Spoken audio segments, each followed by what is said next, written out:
सभी दर्शकों को राम राम। मैं एस्ट्रो आदित्य पाराशर वैदिक पाराशर ज्योतिष चैनल के माध्यम से आप सभी का स्वागत करता हूं।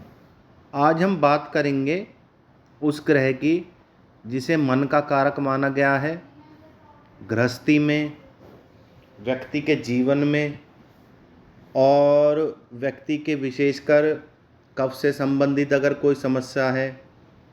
कुल मिलाकर अगर व्यक्ति का चंद्रमा डाउन है तो व्यक्ति मन से नीचा है, मन से डाउन है, डिप्रेशन में है, मानसिक तनाव में है। अगर यही चंद्रमा आपका अच्छी स्थिति में है और इसकी शक्तियाँ आपको जागृत करनी है तो चंद्रमा से 6 भाव पहले, जैसा कि मैंने कुंडली में दिखा रखा है, जैसे चंद्रमा यहाँ पे आपके प्रथम भाव में है तो उससे 6 भाव पहले कौन सा भाव बना? अष्टम भाव। तो उससे पहले देखना है आपको चंद्रमा आपके जीवन में आपकी खोई हुई शक्तियों को कैसे जागृत कर सकता है और आप अपने जीवन में किस प्रकार तरक्की कर सकते हैं। इसके बारे में आज संक्षेप रूप में चर्चा करेंगे। चंद्रमा को एक्टिव करना होगा। अगर प्रथम भाव में चंद्रमा है तो वह आपको आपकी योजनाओं में सफलता दिलाएगा, आपके व्यक्तित्व में, आपके स्वभाव में, आपकी पर्सनैलिटी में निखार लाएगा। तो चंद्रमा से 6 भाव पहले अष्टम भाव है। अष्टम भाव किस चीज़ का भाव है? मंत्र का, तंत्र का, ज्योतिष का, गुप्त विद्याओं का। और अपनी बातों को जितना हो सके आप सीक्रेट रखें। हर छोटी से छोटी बात को, बड़ी से बड़ी बात को, विशेषकर धन से संबंधित योजनाओं को आपको हमेशा सीक्रेट रखना, कभी किसी को नहीं बताना। तो प्रथम भाव का चंद्रमा आपको अत्यंत उत्तम फल प्रदान करेगा। जब भी चंद्रमा प्रथम भाव में हो तो अष्टम भाव को अगर आप जितना एक्टिव रखेंगे, चंद्रमा आपको उतने ही अच्छे फल प्रदान करेगा। तो अपनी योजनाओं का कभी भी शुरुआत करने से पहले, बीच में या अंत तक अपनी किसी योजना के बारे में नहीं बताना। यहाँ तक कि आप अपनी योजना में, अपने कार्य में, या प्रॉपर्टी का हो, धन का हो, कोई भी हो, उसमें अगर सफल भी हो जाते हैं, जब भी उसका ढोल नहीं पीटना। तो चंद्रमा आपको अत्यंत ही शुभ फल प्रदान करेगा। दूसरा, अपने मामा पक्ष से, अपने ससुराल पक्ष से हमेशा अच्छे संबंध बना के रखें तो जीवन में आपको कामयाबी मिलेगी। अपनी अप्रोच को, जो आपकी किसी सरकारी अफसर से जानकारी है, किसी नेता से जानकारी है, तो इसे प्राय गुप्त रखें, कभी किसी को उसके बारे में ना बताएं, जिससे वह ज़रूरत पड़ने पर आपके काम आए और कभी आपको उनकी ज़रूरत हो तो वह आपके कार्य निकलवा सके। कोई झगड़े में, कोर्ट कचहरी में, जिसमें आपको उनकी ज़रूरत हो, तो अपने संबंधों को, अपनी अप्रोचों को, विशेषकर राजनीतिक और सरकारी अफसरों से हर हाल में किसी भी रूप में संबंध बना के रखें, उनसे मिलते रहें तो आपको सफलता मिलेगी। जब भी दूसरे भाव में चंद्रमा होगा तो उसका सीधा संबंध 6 भाव पहले नवम भाव यानी भाग्य भाव से होगा। दूसरे भाव में चंद्रमा होता है तो व्यक्ति के जीवन में धन के मामले में उतार चढ़ाव आते रहते हैं। तो कभी भी इस बारे में ना सोचें, चिंता ना करें। कोई ना कोई समय आपको ऐसा आएगा कि जहां आपको जितने धन की ज़रूरत होगी वह आपकी आवश्यकताएं समय पड़ने पे पूरी हो जाएंगी। दूसरा, धन के कारण आपका कोई भी कार्य नहीं रुकेगा अगर आप अपने 9वें भाव को एक्टिव करके चलेंगे। परिवार के सदस्य आपके सीधेपन का, आपके स्वभाव का नाजायज़ लाभ लेंगे, तो उन चीज़ों पर ध्यान ना दें। दूसरे भाव में चंद्रमा होता है तो ऐसा व्यक्ति खाने पीने का और मीठे का बहुत शौकीन होता है। मीठे और खाने पीने तक तो ठीक है, परंतु अपने भोजन को अधिक मसालेदार ना खाएं और बहुत अधिक ठंडे भोजन से परहेज रखें। जैसे बर्फ़ की बनी हुई चीज़ें, बहुत ज़्यादा ठंडी लस्सी, बहुत ज़्यादा ठंडा पानी, ये चीज़ों से आपको परहेज न करना, अन्यथा नज़ला जुकाम आदि की शिकायत आपको बनी रहेगी।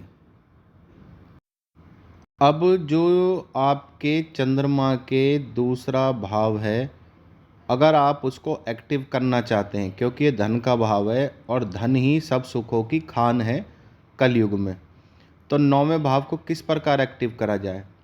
किसी भी कार्य को पूरा 100% करें, पूरी लगन से करें, निष्ठा से करें, संकल्प के साथ करें और कार्य को संपन्न करने के बाद ही दम लें कि मुझे ये कार्य करना ही है।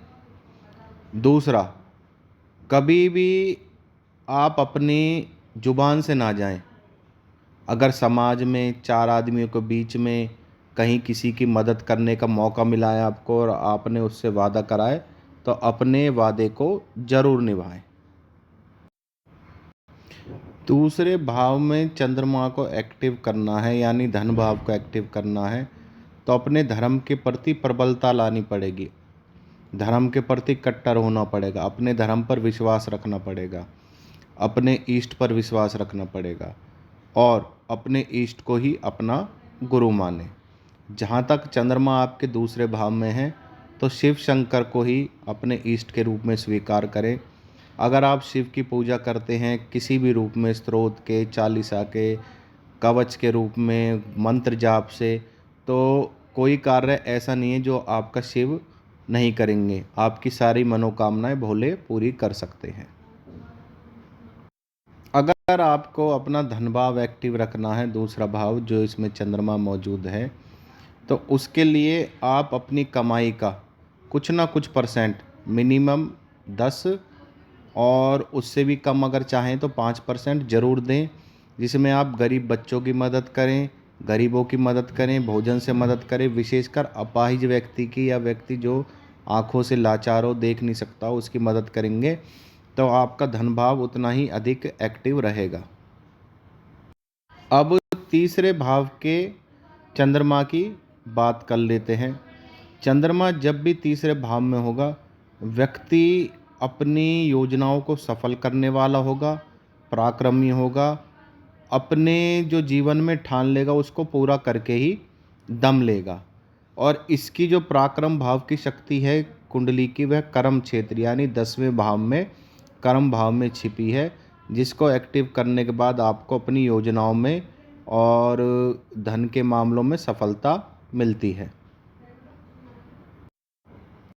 जब भी आपका तीसरे भाव में चंद्रमा हो, तो अपने कर्म भाव को एक्टिव करने के लिए आपको सबसे ज़्यादा अपने बौद्धिक बल पर जोर देना पड़ेगा। कभी किसी की बातों में आसानी से ना आए, भावनाओं में ना बहें, अपने डिसीजन और योजनाओं को सोच समझ कर करें और उनमें सफलता पाएं। किसी के कहने से, किसी की बातों में आके कभी पैसा ना लगाएं।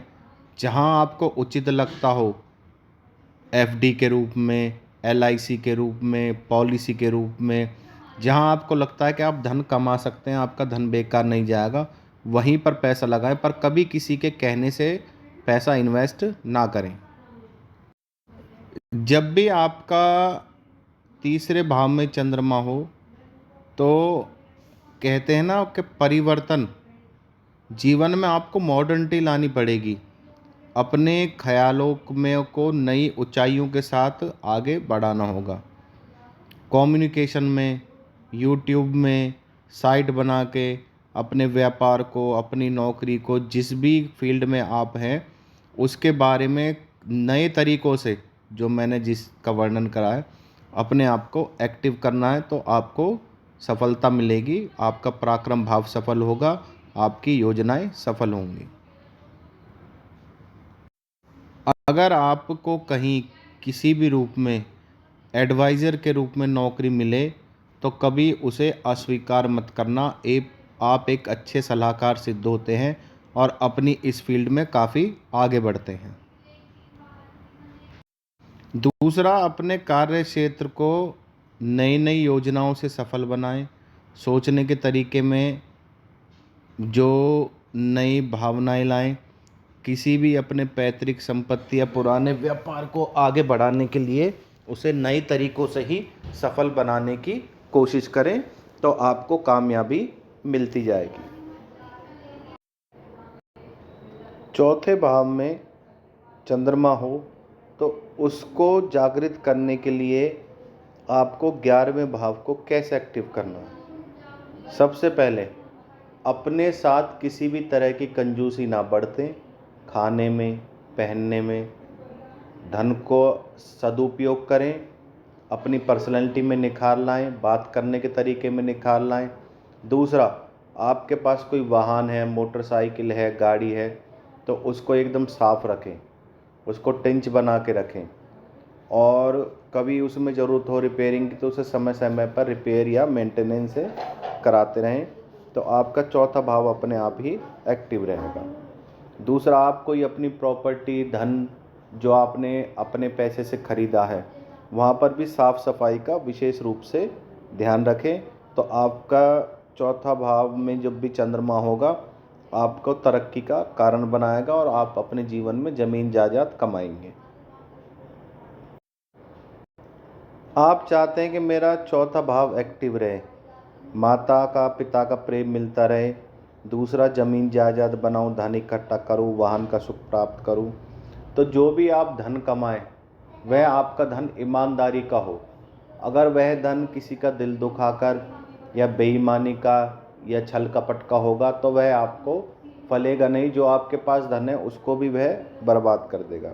इसलिए जो भी धन कमाएं आप इसका विशेष रूप से ध्यान रखें कि मुझे धन ईमानदारी से कमाना है, छल कपट से और किसी का दिल दुखाकर आपको धन नहीं कमाना।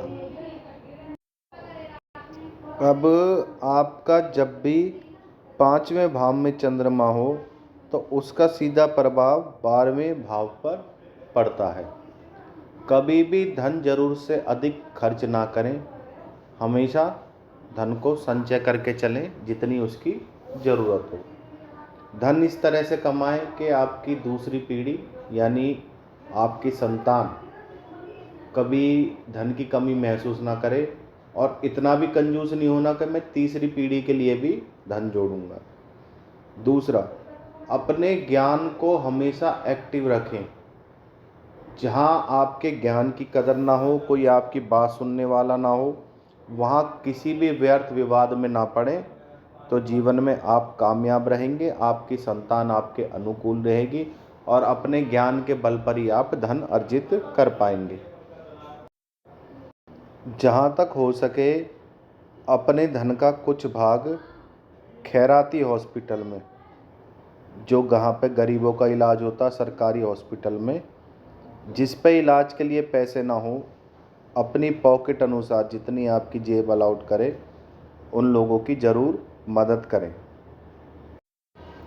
जब भी आपका छठे भाव में चंद्रमा हो तो उसकी सारी शक्तियाँ यानी ऋण, रोग और शत्रु, इन तीनों चीज़ों से हर कोई बचना चाहता है। तो आप भी बच सकते हैं अगर चंद्रमा आपका छठे भाव में।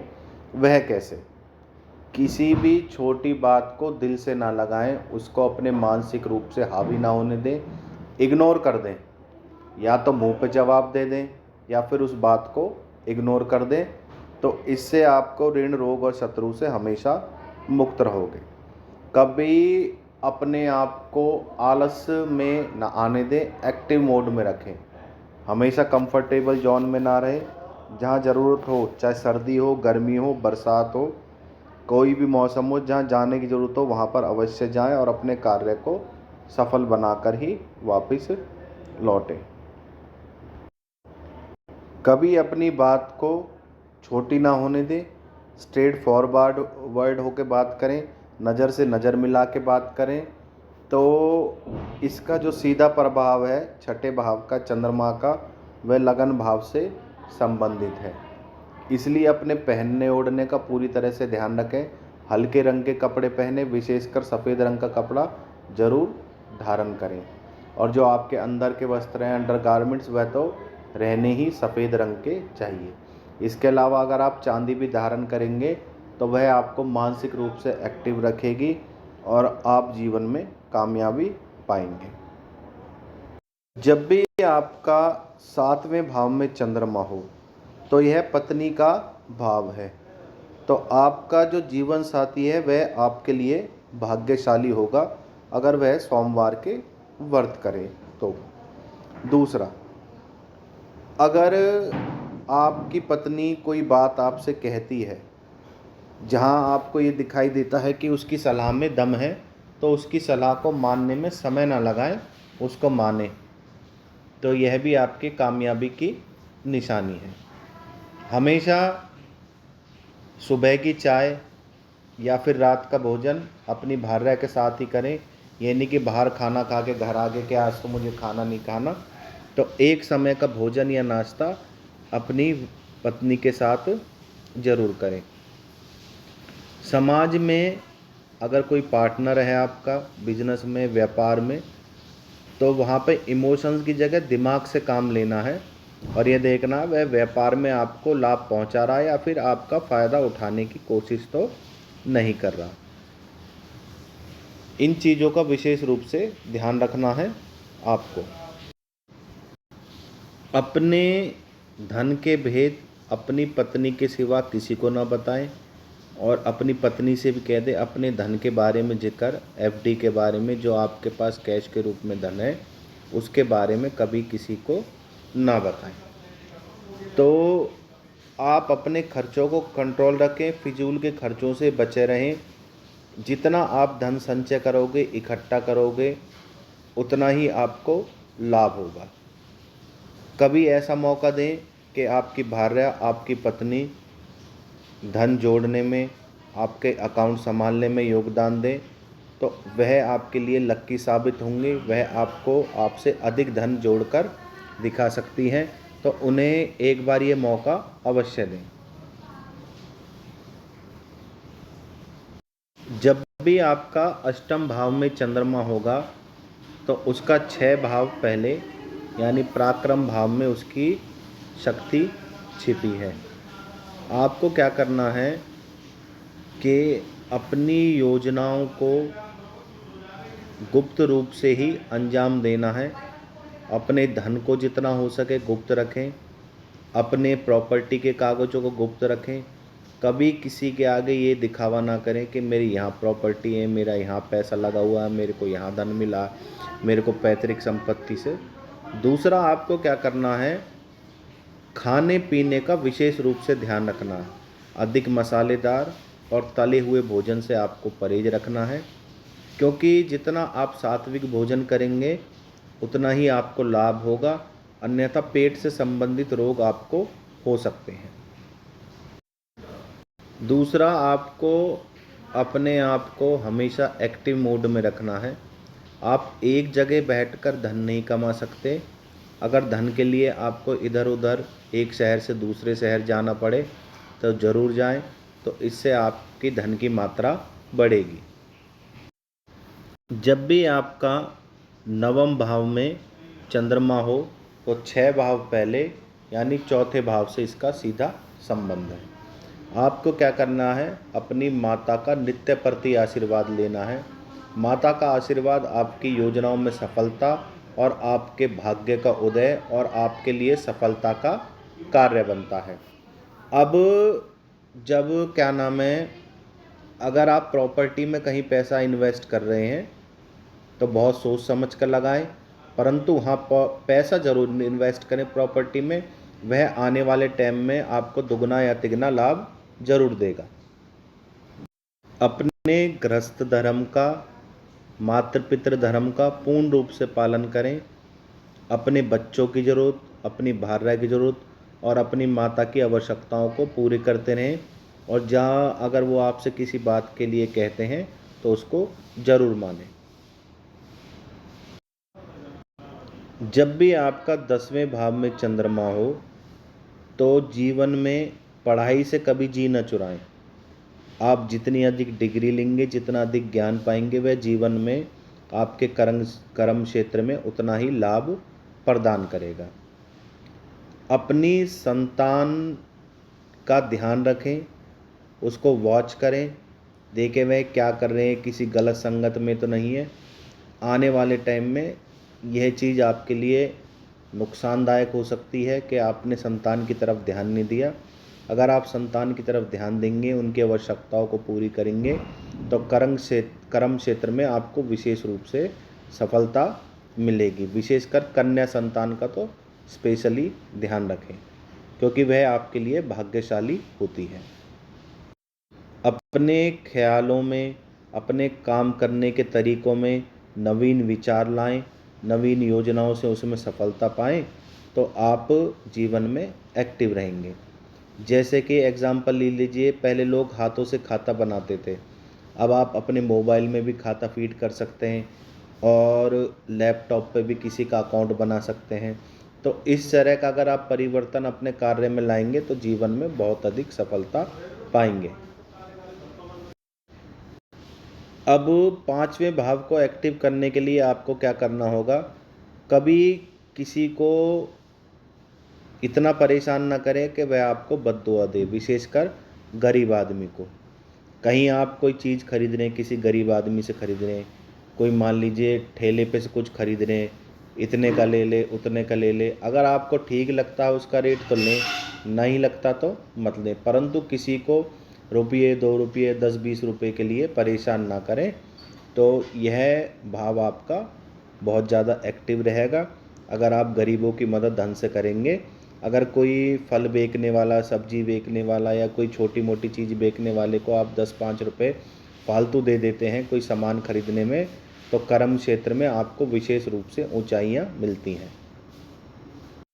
हमेशा अपने काम में कंसंट्रेशन बनाकर चलें, कभी दूसरे से मतलब ना रखें, ज़्यादा हंसी मजाक में तो बिल्कुल ही ना रहें। अपने धार्मिक ग्रंथों का अध्ययन करें, विशेषकर भागवत गीता, भागवत को पुराण, रामायण या कोई ना कोई नियम बना लें, तो आपको कर्म क्षेत्र में विशेष रूप से सफलता मिलेगी और आपका धन आपके पीछे भागेगा। अब बात करते हैं कुंडली के 11वें भाव की, जिसकी सारी शक्तियाँ छठे भाव में छिपी हैं। आमदनी का भाव है, तो इसको कैसे एक्टिव करा जाए। जितना हो सके, जितना आपसे पॉसिबल हो, गरीबों की मदद जरूर करें। अपने आप को चरित्र में ऊंचा रखें, चरित्र में कभी ना गिरने दें।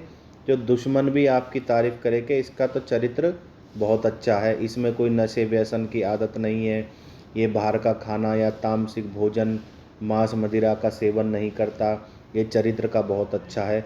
इस तरह से समाज में आपको अपने आप को पेश करना है।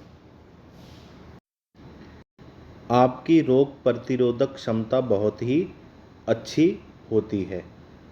आपको उसके लिए प्राकृतिक चिकित्सा, आयुर्वेद का अगर सहारा लेना पड़े तो ज़रूर लें। कोई छोटी मोटी बीमारी ज़्यादा समय तक आपके शरीर में टिक नहीं सकती, इसलिए उन चीज़ों से घबराने की आपको ज़रूरत नहीं है। परंतु जहाँ तक आपके बीमारी में किसी चीज़ का आप इलाज कर रहे हैं, आपको कोई छोटी मोटी बीमारी हुई है, तो आयुर्वेद और प्राकृतिक चिकित्सा का उसमें सहारा लें। दूसरा, ऋण, रोग और शत्रु। रोग के बारे में तो मैंने बता दिया, अब बात करते हैं ऋण की और शत्रु की। जहाँ तक हो सके लोन लेने से बचें, और ज़रूरत भी पड़ रही है तो गुप्त रूप से लें और गुप्त रूप से उसको चुका दें, किसी के आगे उसकी कभी चर्चा ना करें। अपने शत्रु का हमेशा भेद लेकर उसे मारें, ना तो उसे समझाना, ना दाम देना, ना उससे हाथापाई करनी, लड़ना झगड़ना। उसकी सीक्रेट अपने पास रखें, जिससे वह कभी आपसे कोई नुकसान ना पहुंचा सके। अब बात करते हैं कुंडली के 12वें भाव की, जिसकी सारी एनर्जी कुंडली के 7वें भाव से संबंधित है, यानी 6 भाव पहले। तो आपका जो जीवन साथी होता है आपका, वह आपके लिए भाग्यशाली होता है। उसकी प्रताड़ना ना करें, उस पर छोटी छोटी बातों के लिए डांटे ना, इल्ज़ाम ना लगाएं। उसकी इज्जत करें, उसकी कदर करें, तो उतना ही आपके पास धन बढ़ेगा। अपनी समाज में एक अलग पहचान बना के रखें। समाज में अगर किसी की आपको मदद करने का मौका मिलता है तो ज़रूर करें, तो इससे आपका 12वां भाव एक्टिव होता है और आपके पास धन संबंधी समस्याएं नहीं रहती, आपके खर्चे, व्यय भाव आपका कंट्रोल रहता है, तो इसमें आप धन जोड़ सकते हैं। सामाजिक कार्यों में भाग लेना, गरीबों की मदद करना, यह हमेशा आपके लिए फलता है। अगर किसी से आपका कोर्ट कचहरी से संबंधित कोई मामला है और वह मामला आपका लेन देन से, कंप्रोमाइज़ से, किसी भी तरह से उससे आपका पीछा कोर्ट कचहरी में जाए बिना ही छूट रहा है, तो उसमें देरी ना करें, अन्यथा आपको परेशानी ही रहेगी। अगर आप कोर्ट कचहरी के चक्कर लगाते हैं, तारीखों के सिवा और केस में परेशानी के सिवा आपको कुछ भी नहीं मिलेगा। हर पूर्णिमा के दिन, प्रत्येक पूर्णिमा के दिन खीर का दान दें, गरीब से गरीब आदमी को खीर खिलाएं, तो आपके जो पास धन है वह कैश के रूप में, आभूषण के रूप में इकट्ठा होता चला जाएगा। अपनी कलाओं का, अपनी शक्तियों का और अपनी योजनाओं का कभी भी किसी को अपने धन कमाने के तरीके, अपने नौकरी में प्रमोशन के तरीके और दूसरे के यहाँ जब भी अगर आप कोई काम कर रहे हैं तो वहाँ अपना 100% दें, उसको इतना मजबूर कर दें कि उसका कार्य आपके बिना चलता ही ना हो, चाहे बिजनेस हो या फिर व्यापार हो, क्षमा कीजिए नौकरी। अगर आप व्यापार कर रहे हैं तो व्यापार को भी इतने अच्छे तरीके से करें कि आपका काम करने का तरीका अलग हटके हो और पैसे कमाने के तरीके, आपकी योजनाएं अलग हो। अगर आपको अपने प्रॉफिट के लिए चीज़ को थोड़ा सस्ता करके बेचना पड़े तो बेचें, परंतु अपना प्रॉफिट उसमें ना छोड़ें। तो यह मैंने चंद्रमा के बारे में बताया था। चंद्रमा के 6 भाव पहले जीवन की कौन सी शक्तियाँ छिपी हैं जिसको एक्टिव करने के बाद आप जीवन में सफलताएं पा सकते हैं।